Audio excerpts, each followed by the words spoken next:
wabarakatuh. Masya Allah, ana baru kelihatan ada ranjang tingkat di masjid ya. Nah, ada yang tidur di masjid ini ceritanya. Oh, ranjang kelebihan, Masya Allah, dihadiahkan ke masjid gitu. Alhamdulillah, alladzi bi ni'matihi tatimmu shalihat. Segala puji bagi Allah Jalla Jalaluh yang karena nikmatnya kebaikan-kebaikan menjadi sempurna. Yang karenanya ma'had ini bisa berdiri.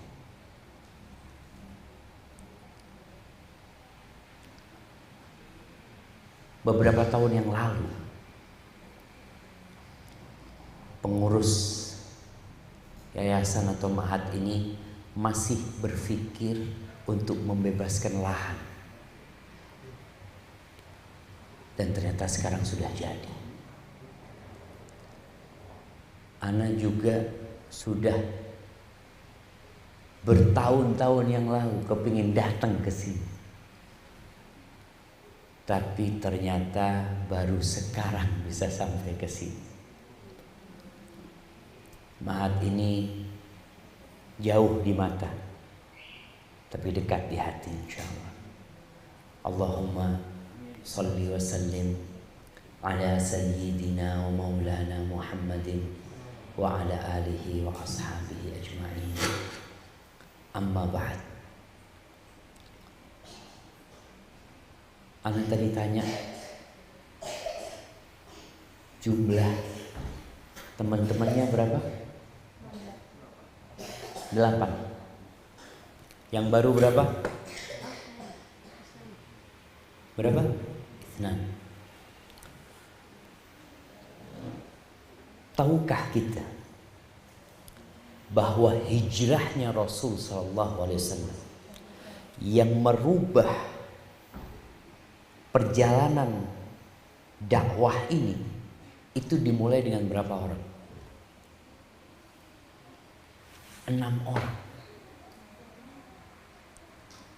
Ketika Nabi SAW beliau mendakwain kabilah-kabilah yang berangkat haji, pindah dari satu kabilah ke kabilah yang lainnya di Mina.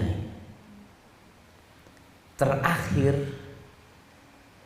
setelah mendapatkan respon yang kurang menyenangkan dari orang-orang tersebut, Rasulullah SAW mendapati 6 orang dari Madinah sedang tahallul. Mereka habis lempar jumroh. Masya Allah, ada yang marah-marah.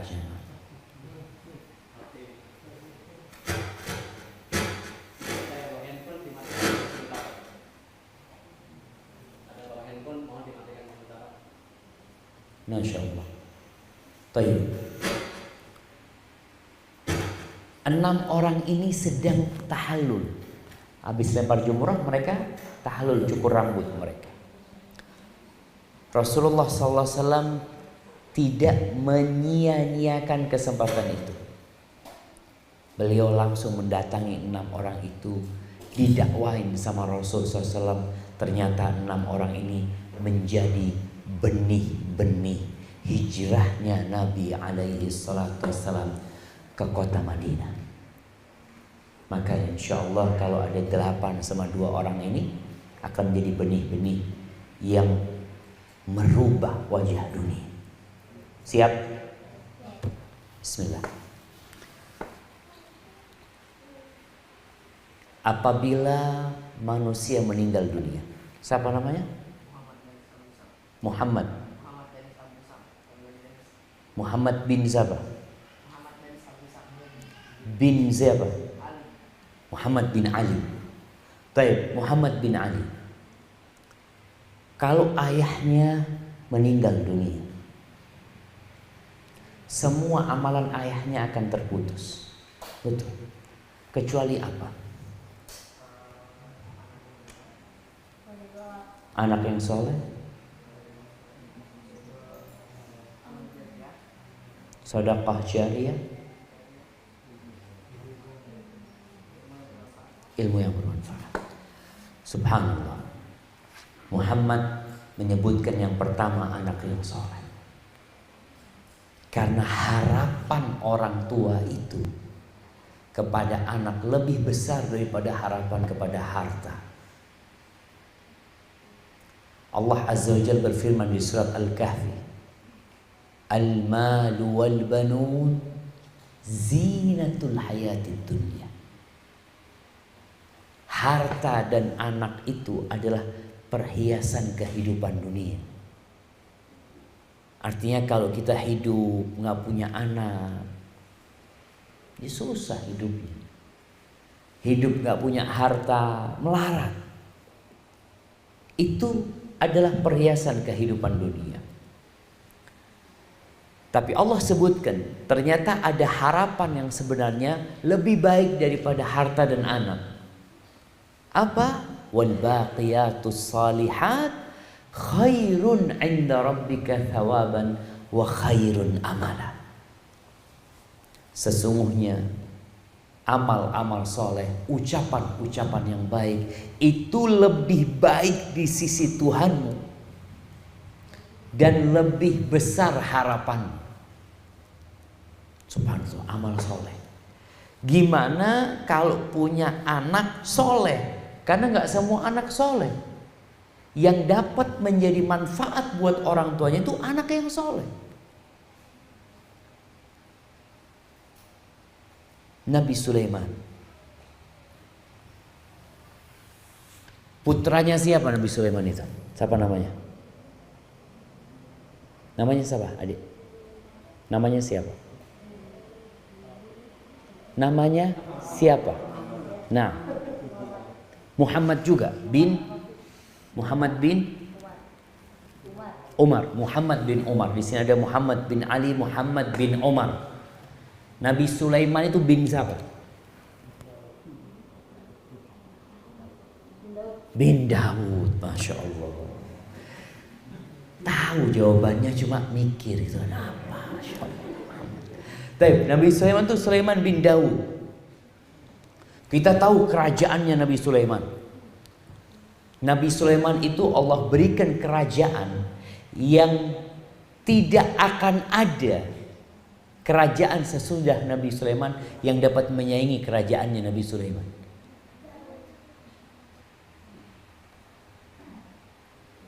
Pasukannya itu bukan manusia. Jin-jin pun jadi pasukannya Nabi Sulaiman.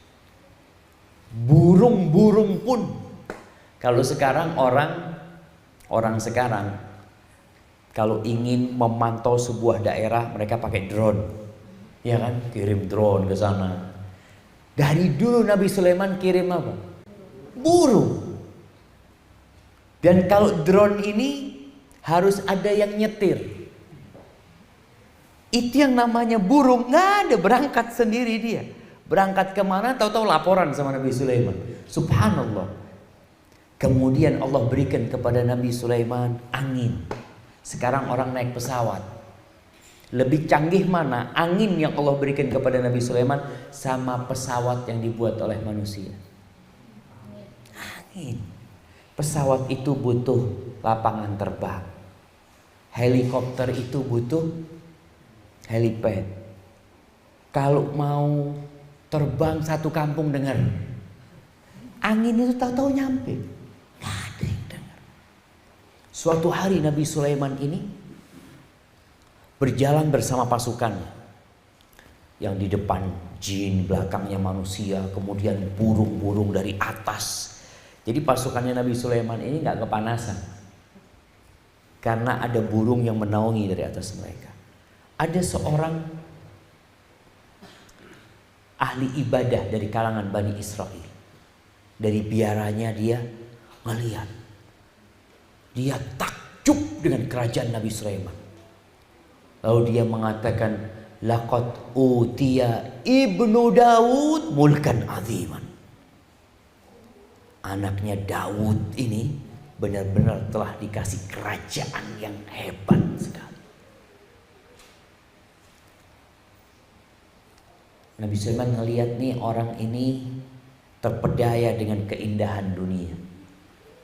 Maka Nabi Sulaiman mengatakan kepada dia, la tasbihatun wahidatun fi sahifatil mu'min khairun min mulki Sulaiman. Tasbih, kalimat subhanallah satu kali yang berada dalam catatan orang yang beriman itu lebih baik daripada kerajaan Sulaiman. Bayangin amal soleh, tasbih sekali lebih baik daripada kerajaannya Nabi Sulaiman. Kenapa? Karena tasbih itu akan kekal, akan mengantarkan kelak ke surga Allah Azza wa Jalla, akan berada dalam catatannya tatkala dunia ini hancur, tasbih itu tetap ada dalam catatan. Sedangkan kerajaan Sulaiman akan hilang. Dan terbukti kalau ditanya, mana kerajaannya Nabi Sulaiman? Mana pasukannya Nabi Sulaiman? Mana singgasana Ratu Balqis yang dipindah dari Sabah sampai ke Palestina, sampai Al-Quds? Mana semua itu? Nggak ada sudah. Maka kalau bicara anak itu harapan orang tua, kalau anak itu soleh. Kalau nggak soleh jadi bencana buat orang tuanya. Karena harapan itu berada dalam kesolehan. Makanya doanya Nabi Ibrahim, beliau bukan minta anak sembarangan. Apa doanya Nabi Ibrahim? Rabbi habli minas solihin. Minas solihin. Saya kepingin anak yang cantik, yang tampan. Nabi Ibrahim minas solihin. Ya Allah, anugerahkan kepada aku anak-anak yang soleh. Ya tentunya orang tua kepingin punya anak yang sempurna. Nih 8 orang ini semua punya kaki. Alhamdulillah. Itu nikmat dari Allah Azza wa Jalla. Ada yang lahir tanpa kaki. Semuanya punya tangan. Alhamdulillah. Orang tua senang ketika anaknya lahir. Biasanya yang ditanya apa? Gimana anaknya? Lengkap. Kalau dikatakan lengkap, alhamdulillah. Sempurna, alhamdulillah. Tinggal bagaimana membentuk anak ini jadi anak soleh. Perjuangan orang tua.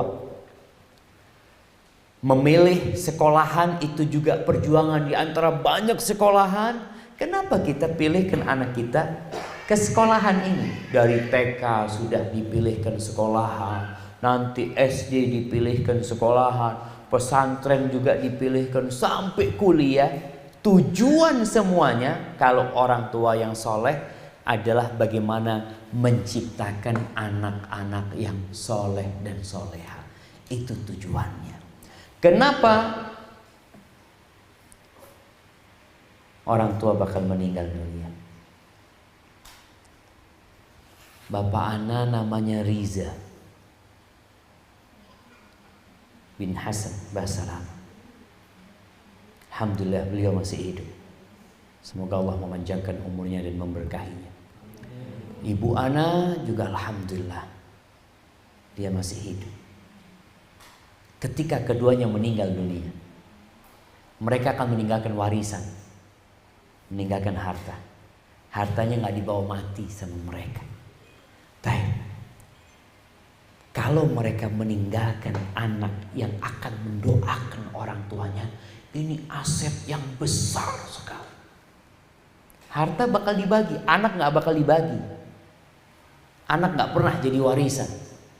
Anak adalah aset yang terus milik orang tuanya. Yang kemanapun pergi, Muhammad. Kalau ditanya siapa namanya, Muhammad bin Ali. Wahada kalau ditanya siapa namanya, Muhammad bin Umar. Supaya tahu bapak anak namanya Umar. Anak hadir di dunia ini karena punya bapak yang namanya Umar.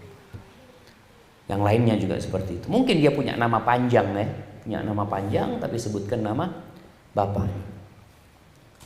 Kalau kita melihat Bagaimana harapan orang tua sama anaknya begitu besarnya sekali.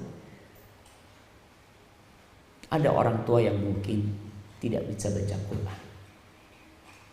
Ada orang tua yang mungkin belum hijrah. Orang tua yang mungkin banyak dosa.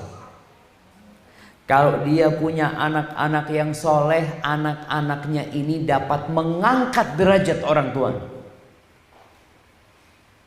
Rasulullah SAW dalam hadis riwayat Muslim, bagaimana beliau menceritakan ada seorang ayah, ada orang tua yang ditinggikan derajatnya di surga. Lalu dia bertanya, "Anna li hadza?" Kok bisa aku dapat derajat ini? Ceritanya gimana? Karena semua orang itu tahu sama amalnya masing-masing. Semua orang tahu. Ketika di sidang dia tahu, ketika ditimbang dia tahu. Tapi ketika masuk surga dia heran kenapa berada di derajat yang tinggi. Dari mana aku mendapatkan ini? Fayuqalu lahu bistighfari waladika laka. Itu karena istighfar anakmu buat engkau. Itu anak yang soleh yang akan terus mendoakan orang tuanya. Baca Rabbighfirli wali walidayya warhamhuma kama rabbayani shaghira. Loh Ustaz, bapak anak masih hidup. Walaupun masih hidup, jangan dipikir doa itu kalau sudah mati. Anak nunggu bapak mati baru anak doakan. Ini doa hidup dan mati. Mintakan ampun buat orang tuanya. Ini harapan orang tua. Kadangkala orang tua itu minta. Anak kadangkala ngomong sama anak kan, jangan lupa doakan bapaknya, doakan ibunya, sisipkan ayah dalam doamu gitu. Supaya anak ini terbiasa nanti ayahnya mati dia terus mendoakan. Kalau anaknya nggak soleh, ya nggak akan jadi harapan buat orang tuanya. Hidup saja menyusahkan orang tua, apalagi sudah mati. Mungkinkah dia ingat sama orang tuanya? Iya, kalau Allah kasih hidayah. Tapi kebanyakan anak-anak yang gak soleh, dia tidak pernah berdoa buat dirinya, apalagi buat orang lain. Kemudian juga Nabi menceritakan alaihi salatu wassalam tentang orang tua yang dikasih mahkota, dikasih 2 helai pakaian, yang kalau semua kekayaan di dunia ini dikumpulkan untuk membeli 2 pakaian itu nggak cukup. Anak-anak nggak mungkin lah ngasih orang tua baju harganya 1 miliar. Pikiran nanti, anak mau kasih baju buat ayah 1 miliar, atau mau kasih kerudung buat ibu harganya 1 miliar, mungkin nggak kepikiran. Tapi ini ada orang tua dikasih pakaian kelak, hidup ini sebentar, dunia akan hancur. Ketika dibangkitkan kembali, orang tua ini dikasih pakaian. Kita tahu ya, manusia akan dikeluarkan dari kuburnya dalam kondisi telanjang, tidak berpakaian. Nanti mereka dikasih pakaian. Nih orang tua akan dapat pakaian dengan nilai yang nggak bisa dibayangin jemaah. Dia tanya, bima kusina hadza, kita dikasih baju ini karena apa gitu loh? Apa yang kita kerjakan? Fayuqalu lahu bi ahdi waladikumal Qur'an, karena anakmu hafal Quran, karena anakmu mengamalkan Quran, karena anakmu mengajarkan Al-Quran. Jadi ini sebuah harapan besar buat orang tua. Yang sekarang banyak orang tua itu berharap balasan dari anaknya di dunia. Dia berpikir bagaimana anaknya sekolah, bisa jadi orang kaya, bisa menghasilkan harta yang banyak, sehingga nanti orang tua di akhir hidupnya ada jaminan masa tua. Banyak orang seperti itu. Tapi ada orang tua yang tahu akan ada kehidupan selanjutnya yang dia lebih butuhkan jaminan untuk waktu itu, yaitu tatkala ajal menjemput kita semuanya. Tapi bagaimana cara kita untuk mendapatkan anak yang soleh? Gimana caranya? Kalau anak itu harapan orang tuanya, cara yang pertama adalah jangan salah pilih istri. Jangan salah pilih istri. Ini kan adik-adik belum mikir nikah kan? Ya. Abul Aswad Ad-Du'ali, mungkin akan dengar nama ini. Dia dikatakan yang meletakkan ilmu nahu apa sorof, atau dia yang pertama meletakkan titik.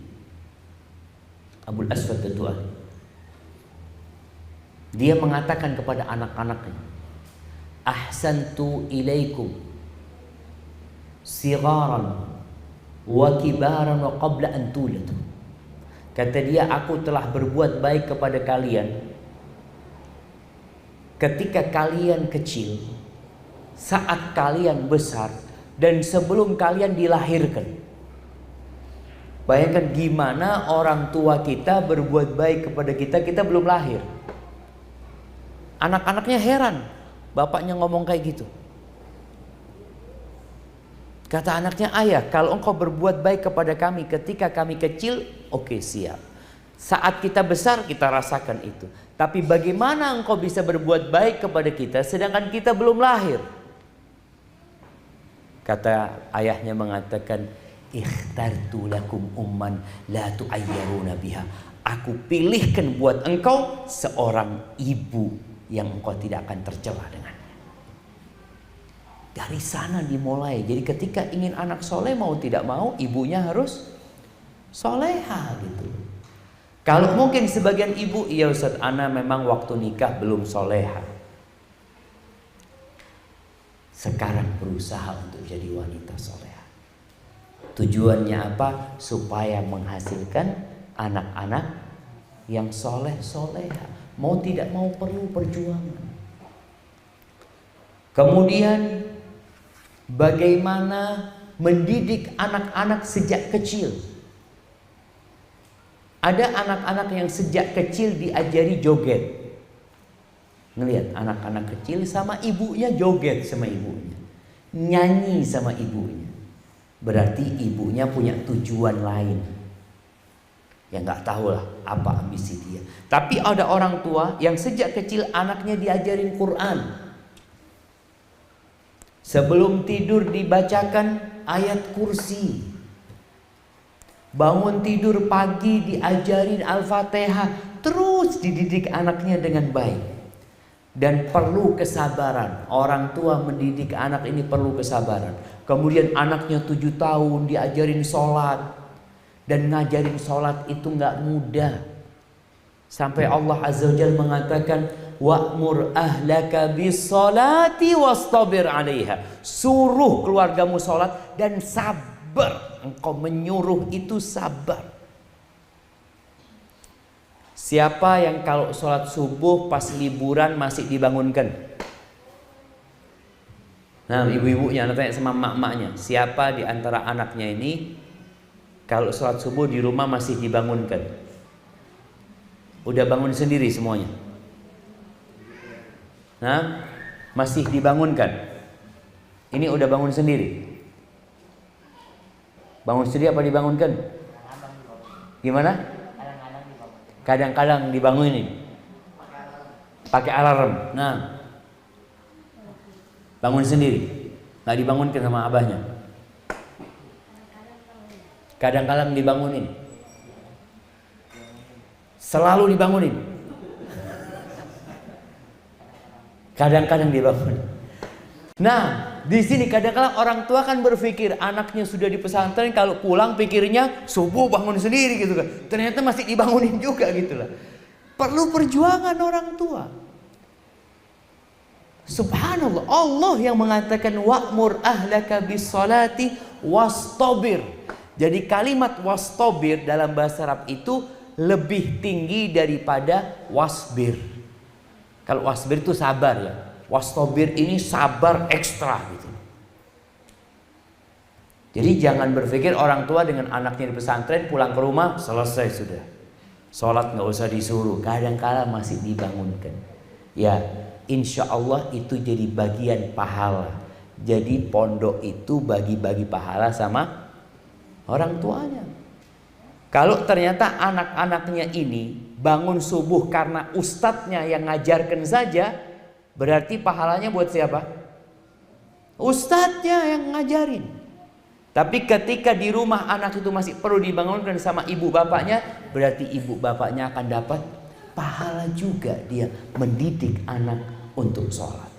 Jadi yang ingin anak soleh, mau tidak mau dia harus sabar mendidik anak-anaknya dengan segala kebaikan. Kemudian perlu memilihkan kawan. As-sahibu sa'id. Kawan itu menarik. Ya, kalau kawannya suka main futsal, maka akan diajak main futsal. Kalau kawannya suka main game, kira-kira diajak main futsal? Enggak. Diajak main game. Ini berlapan ada grup game? Enggak ada. Alhamdulillah. Soalnya kadang-kadang lihat anak-anak itu pulang ke rumah dari pesantren udah punya grup anak. Masya Allah kata dia. Kalau grup murojaah, ya, grup saling ini enggak, grup main game. Maka perlu cari kawan. Orang tua pun perlu memperhatikan anakku ini berkawan dengan siapa. Kalau kawannya itu orang yang suka sholat qobliyah ba'diyah, insya Allah anak kita juga akan sholat qobliyah ba'diyah. Kalau kawannya itu suka puasa Senin Kemis, insya Allah dia akan puasa Senin Kemis gitu. Maka perlu orang tua mencarikan kawan. Dan salah satu caranya dengan memilihkan pesantren. Dengan harapan di sana akan berkawan dengan orang-orang yang soleh. Kemudian yang terakhir, doa. Orang tua ini nggak boleh putus berdoa buat anak-anaknya. Di antara bentuk doa orang tua adalah menjadi orang soleh. Jadi bertawasul orang tua ini dengan amal solehnya dia. Kita tahu bagaimana Allah Azza wa Jal mengirim Khidir atau Nabi Khidir menurut sebagian ulama dan Nabi Musa alaihissalam untuk merenovasi bangunan yang mau roboh. Di surat Al-Kahfi diceritakan. Itu bangunan mau roboh, Nabi Musa dan Khidir, subhanallah, Nabi suruh merenovasi bangunan, dikirim sama Allah. Kemudian Khidir cerita, kenapa kok aku merenovasi bangunan yang hampir roboh itu? Wa ammal jidaru fakana li ghulamaini yatimaini fil Madinah wa kana tahtahu kanzul lahum wa kana abuhuma salihah. Khidir menceritakan itu bangunan milik dua anak yatim yang ada di kota anak itu. Di bawah bangunan itu ada harta tersimpan milik mereka. Bapak anak itu orang soleh. Jadi ini anak dijaga sama Allah karena kesolehan orang tuanya. Jadi kita kalau ingin berdoa mohon sama Allah buat anak-anak kita, buat kebaikan mereka, tolong sebelum berdoa orang tua juga memperbaiki dirinya. Dia juga jadi orang soleh.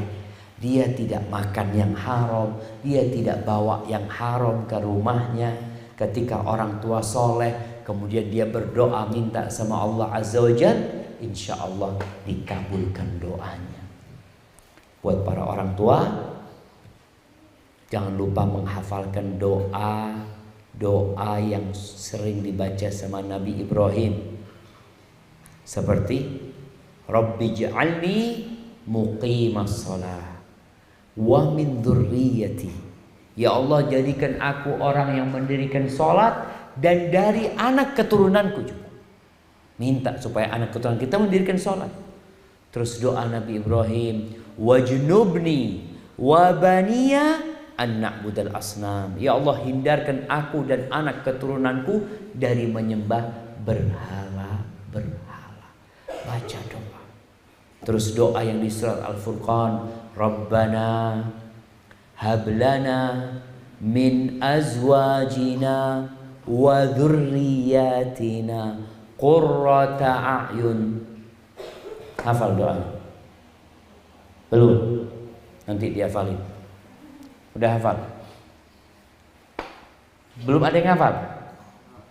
Nah, nanti insyaallah sama Ustaz akan diajarin doa ini di surat Al-Furqan. Ana lupa ayat 72 atau 74 ya. Mungkin nanti dilihat. Rabbana hablana min azwajina wa dzurriyyatina qurrata a'yun. Ya Allah, jadikan dari pasangan-pasangan hidup kami dan anak-anak keturunan kami qurrata a'yun, penyejuk pandangan, penyenang hati.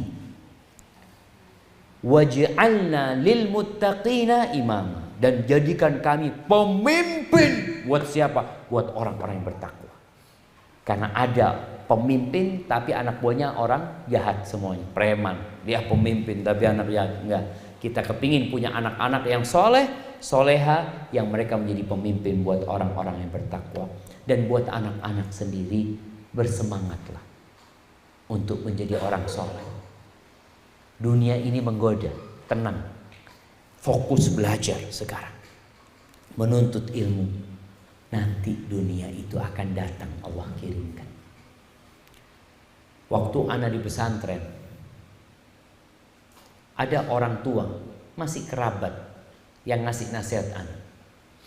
Dia ngomong, Syafiq, engkau fokus belajar, jangan cari fulus dulu, fokus belajar. Engkau cari ilmu lillahi ta'ala, nanti Allah kirimkan dunia datang kepadamu. Tapi kalau berpikir cari dunia sambil belajar, kadangkala dua-duanya nggak dapat. Maka tolong fokuskan, kecuali sudah orang bekerja ya. Tapi kalian kan adik-adik, anak-anak ini masih belajar sekarang.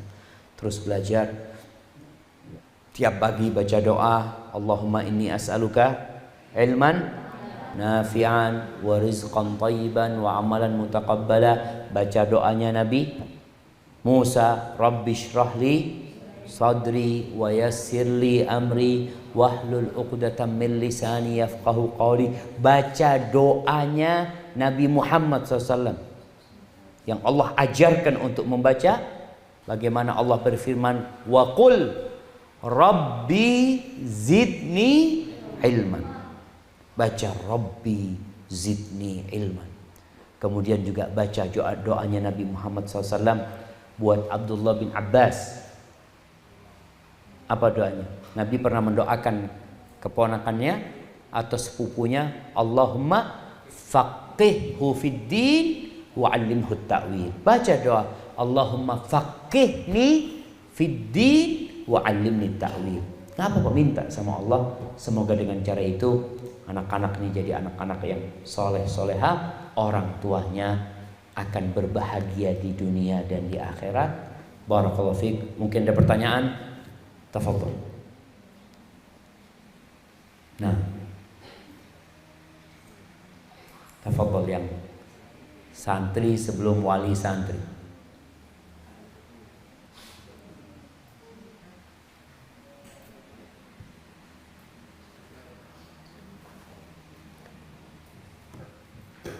Masya Allah.